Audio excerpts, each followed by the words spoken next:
What's up, everybody? Welcome back to another week of Rockets, Hits, and Heartbreaks. And boy, this has been, quickly became, I should say, one of my favorite shows to do. I look forward to it every week. I keep track, obviously, of the Rockets and always think, oh man, that'll be a good talking point or whatever. So yeah, very excited. Once again this week, we're going to kick it off, mostly Saratoga talk this week. Early in the week, Wednesday, Thursday, Friday, opinions weren't great. And then Saturday and Sunday, we got a lot of content as far as heartbreaks and hits, thankfully. So we'll talk about that. Let's talk about Saratoga Saturday. That's what we'll focus on first. We will talk about one miss because thankfully we had all hits after this one miss. So we will talk about the early pick five first. You see a $96 ticket right here to kick off that early pick five at Saratoga on Saturday. This ended up being a miss. We missed the first leg. And unfortunately, our third choice beat us in a race where we went too deep. But a $96 ticket to kick off Saratoga. And it was one of those things when your third choice beats you in a race, you're too deep. You're really like, well, that's what today's going to be, I guess. You know, this is going to be not good. So I will share now the results of what happened here. This first sequence of the day. The 2 gets the job done. Like I said, it was a third choice. We used the 4. We used the 6. So we were all over the race. We just didn't go deep enough. So it was a structure problem. I mean, you know, nothing to blame but myself there for kind of structuring that wrong. Could have went, you know, a little bit shorter somewhere else. But anyway, we kick off the day with a loss. So all of a sudden, I'm mad. But good news. The early pick 4 was next for us. I'll go ahead and put that ticket up on the screen now. The early pick 4 at Saratoga. So like I said, from here on out, we hit everything. So a $48 ticket to kick off the early pick 4. The good news about losing that first race is you can wheel right back with that pick 4. And it is what it is, right? I mean, this didn't pay a ton, but we did hit it. I thought it was kind of worth talking about. $48 ticket. I'll put up the results on the screen now. And I really am doing this to try to show you the difference between a pick 4 and a pick 5 payout. Even when you just don't, you know, like I said, this horse paid $13.60. So remember that. Second race, easy one there. We had all, you know, had that pretty much covered. We had the 1, we had the 4. 4 wins the race. Race 3, another one, we had it covered. We went 3-4 and they ran 3-4. So no big deal there. Another race, not a whole lot to worry about. We had the 1, we had the 5. So no big deal there. And then race 5, we had the 5, we had the 2, we had the 1, we had the 6. So never really had to sweat this one out. About as easy as you can get it. You see there, $121 pick 4 payoff, $48 ticket, nothing to write home about, nothing to brag about. And that's definitely not what I'm doing. I'm not bragging on that one, but kind of just to show you a 5-1 winner in a pick 5, and it juices it up to 674. So that's why it's always important to play those pick 5s. The payouts, even just it's one more leg. Wow. What a difference in payouts. So, like I said, we hit this one. It almost covers what we lost in the pick 5. So you're kicking off now the middle pick 4 of the card, and you know you're down $20-$30. No big deal as you go into the middle portion. All right, now, like I said, we had nothing but good success after that first race. Let's kick it off now with the early pick 5. I'll pull that ticket up on the screen now. So the chalk, this was the chalky portion of the card we thought it would be, and it was.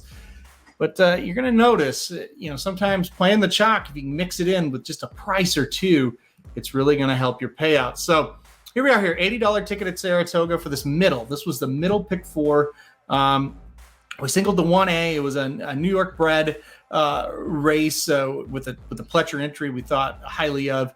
And then that 1-5 in the second to last leg, that was Echo again, the Chad Brown runner, or excuse me, the Steve Asmussen runner. And then we played the one, the Chad Brown runner, expected value. I'd heard some really good things about that horse. So like I said, Echo again was a clear hyped horse. We wanted to build around that one and then put Brown in there as well. So this one started in race 4.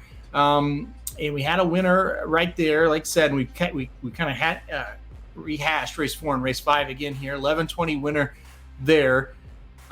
This was the one. This was our single, the third leg. And if you watch this live, it didn't look like the 1A best idea was ever going to get there. It took every little bit of the stretch Finally, best idea gets there. We're alive, 2 deep to 5. So when you get to this point, Echo again, thankfully, is the one that comes through. He was the hyped horse. He couldn't lose, according to everybody that was hyping him up. He ran fantastic. He was one of the best 2-year-olds we've seen so far.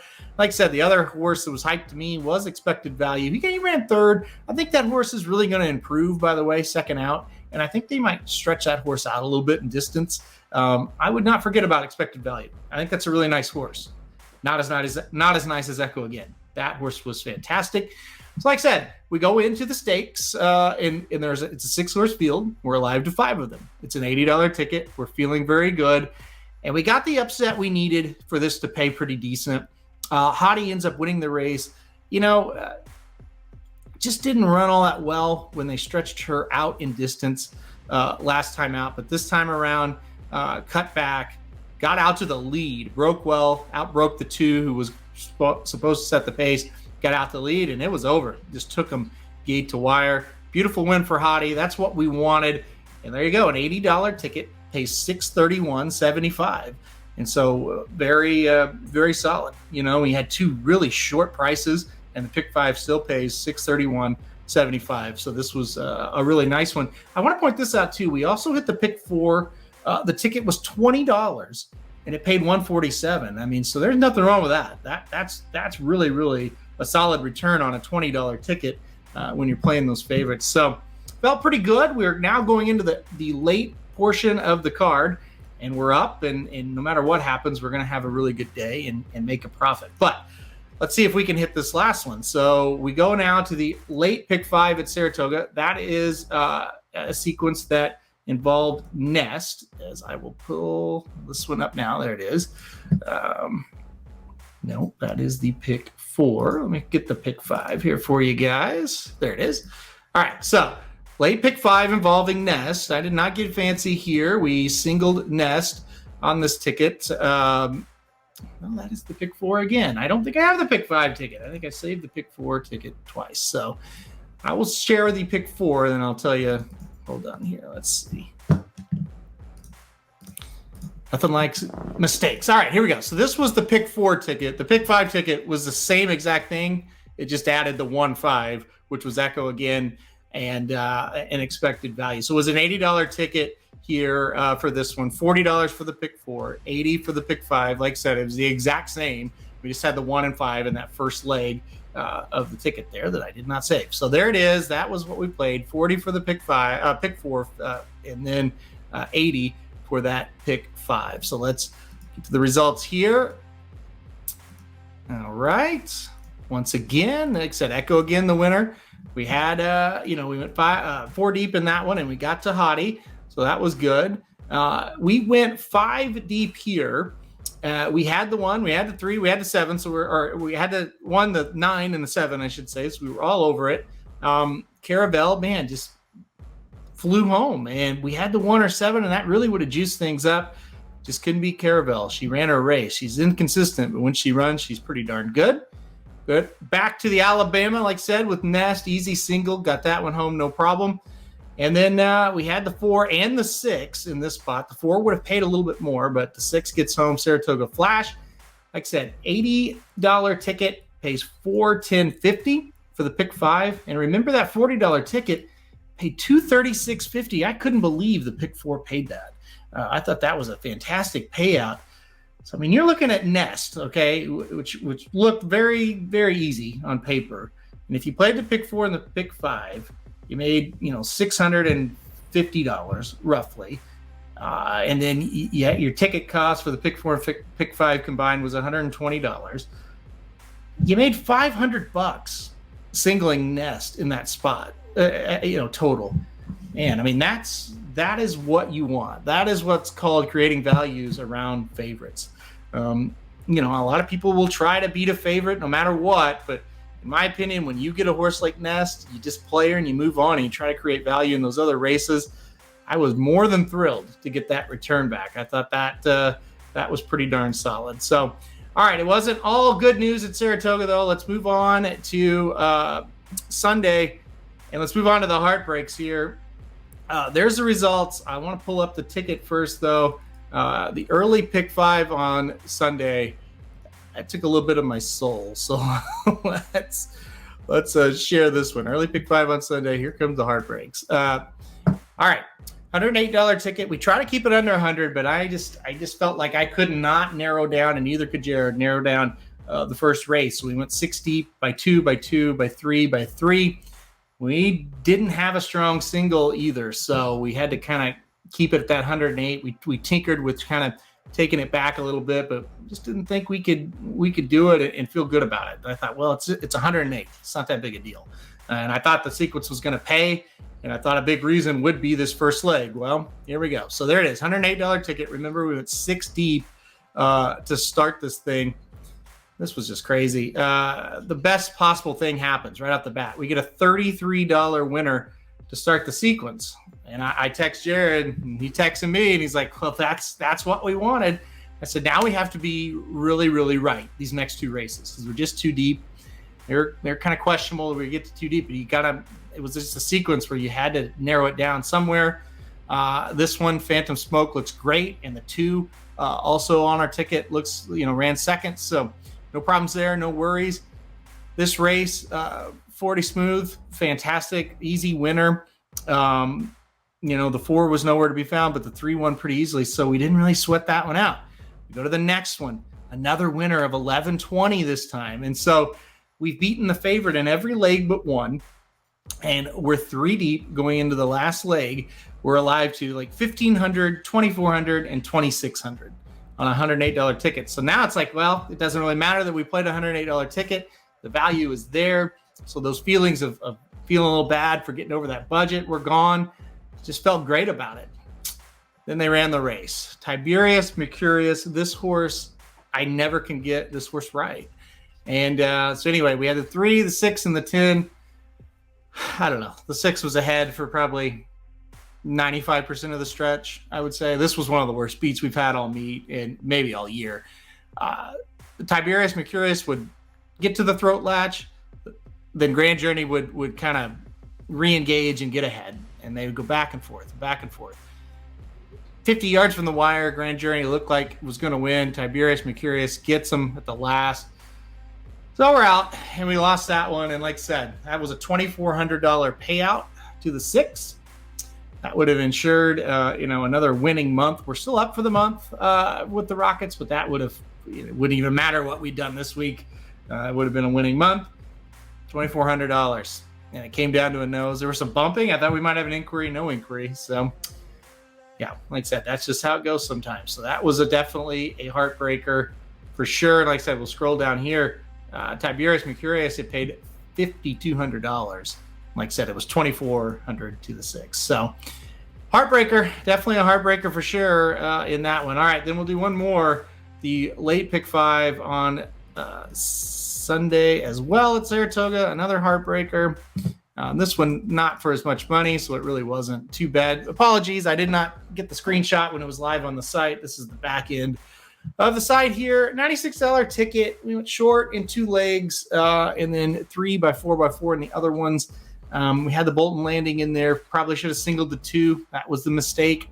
This was a structure problem. The other one was a luck problem. We had no luck in that situation here. I should have singled, not played the 8 in that 9th leg or in the 9th race, but easy to say when you know the results. That's what I always try to tell people. I wouldn't beat yourself up too much. Anyway, we did get to the last leg again. I will share the screen for you guys one final time, these results, and I'll show you what happened here. Got through the first leg. We went 3 deep, and we got through it. We had the 2 and the 5.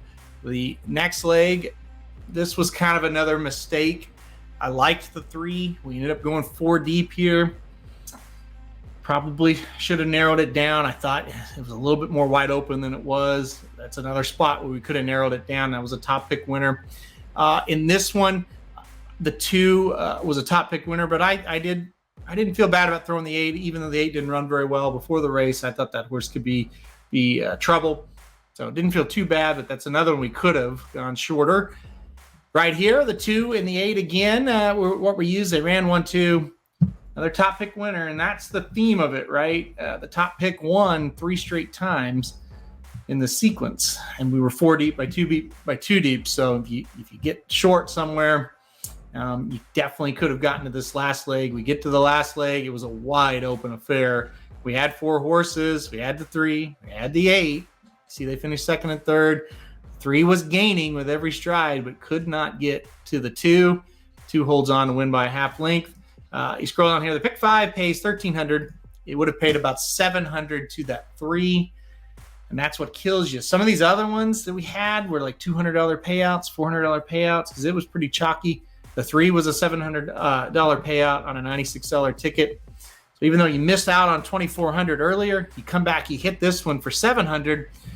It softens the blow a bit, but not to be. Like I said, the first one I felt like we just got really unlucky. Thought we had the horse, just didn't get there. This one I felt like the structure was why we lost. I felt like we knew this one was the one that was going to produce a big payout. The 3 was a decent price, by the way. You see, the 3 paid $10.40 to place, $5.50 to show. So we had some prices involved. It's just not the right one. But you go 6 deep, 7 deep, you can probably get to that 2. You just would have had to single one of those other legs. But again, when you know the results, it's very easy to sit here and say that. So anyway, that's where that was. And that's what happened there. So a great Saturday and a heartbreaking Sunday. We did hit the pick 5 and pick 4 at Gulfstream on Sunday as well. So that was good. And so, we had some other cashes. I think Friday we had a little cash at Gulfstream as well. So I had a few smaller ones too. I won't cover, not quite as exciting. Finally, we had a question basically asking, what's the process of Jared and I doing this, making the picks and formulating the tickets and the picks and everything like that.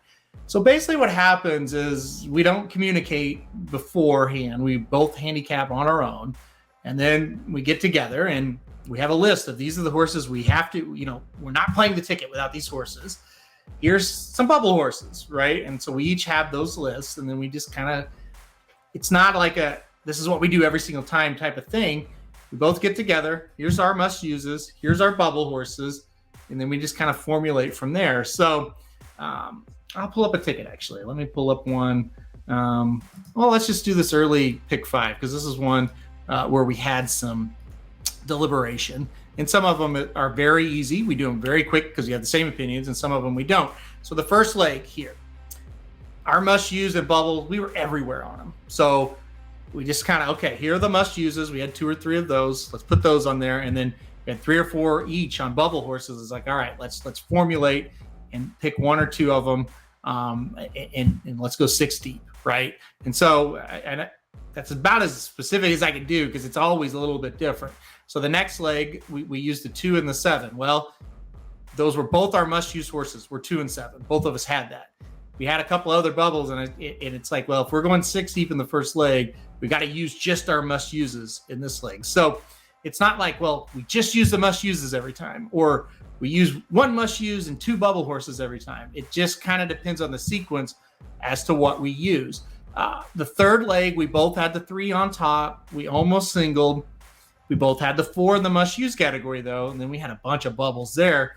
So again, we had to narrow it down. So you get together with Jared and I, and you kind of make a master list of all the horses you got involved, and then you go one by one through these races and try to narrow down, or take them all and say, hey, we can't narrow it down whatsoever. So that's kind of how it is, and kind of how we do it.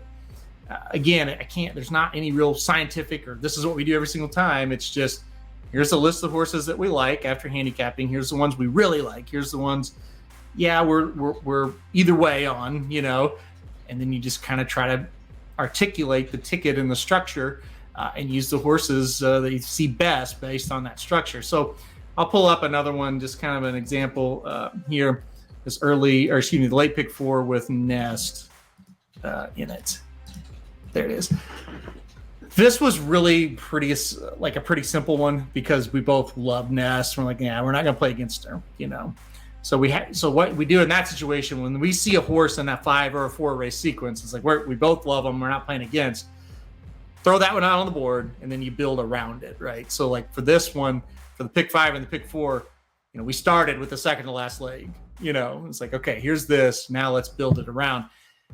This one we really put this together in about 10 minutes. Honestly, this pick 5 and pick 4, once we got together on, I'm not saying we handicapped it in 10 minutes, I'm saying the structure didn't take very long.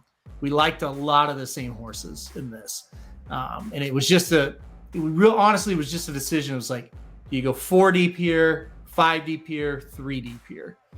Because when you had that single, and then you also had Echo again, you don't see it in the pick 5 here. This is a pick 4 ticket, but the pick 5, it's like, okay, we got 2 races we can go really short. So now it's just these 3 other races. Do we go 4 deep, 5 deep, 3 deep? You're just throwing horses out. You're trying to get value horses in there because you got short prices in the other 2 legs, and you just kind of go on from there. So again, I don't know if that's a really it's not, the thing is, it's not a cookie cutter system. So I can't really answer every single time we do this or this. It just depends on the sequence and what it throws at us. And it's like when Nest is entered, and you knew that was coming. We knew the Alabama was going to be the single, and we knew we could build through there. Where if it's more a 5-race sequence and you don't really have anybody to hook onto, that's when the debate of, okay, are we going to use this one or not? Do we want to use this one in the first race and not be able to use one in like the 5th? Or do you want to use that horse in the 5th and not use this one in the 1st? And so that's where the debate comes in. For the guides and for the regular products, that's just me doing that in my head. But for these Rockets, and why I think the Rockets are valuable, you get that other opinion. And sometimes, like on Haskell Day, if you go watch the Haskell one, I kind of articulate, Jared loved this horse in the last, so we used it. I really wanted Cyberknife on the ticket, so we used it. If Jared and I would have done those separate, neither one of us would have hit it. Since we came together on it and formulated it together, it worked out that we hit it. And that was one of our biggest hits of the last 6 weeks. So anyway, that's the value of what you're getting with these 2 guys. They both, like I said, we both handicap separate because we don't want each other to influence opinions on the horses. And then the influence for the togetherness comes in on the ticket structure. So long story short, that's kind of my spiel on that. Thank you. I can't remember who asked it, but thanks for asking about it. I think that is a good talking point. That could be something we do our own video on separate from this, where we kind of articulate how that works. So anyway, great question. Thanks for asking it. So, all right, that's it. I've rambled on enough. Haskell week, big week. Of course, Travers, Del Mar, and we'll do Gulfstream as well this week for the Rockets. That's going to be the big focus. So, guys, good luck on Haskell weekend. We're excited. We think we're going to hit some good ones. But, with these pick 4s and pick 5s, you got to have 3 elements: the handicapping, the luck, the structure. Hopefully we can get it done for you. So thanks everybody for watching again this week, and we'll see you next week.